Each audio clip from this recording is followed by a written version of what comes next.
Hello viewers, in this video I'll show you how to fix Realme camera not working problem. So let's see the solution.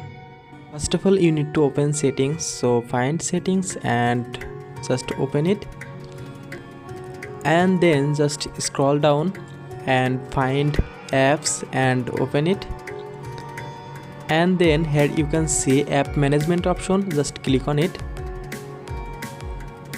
Now just scroll down and find camera, just tap on it, and then just here you can see many options.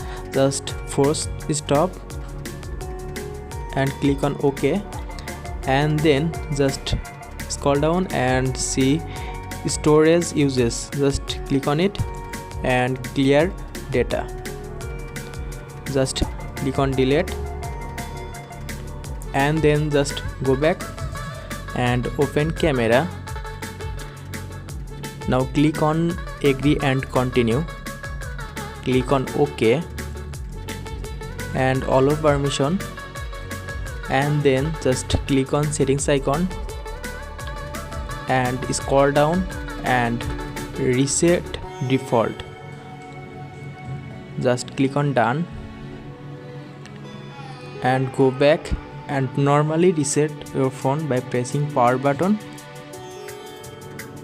After all process, I hope your problem solved, and check your problem solved successfully. Thanks for watching.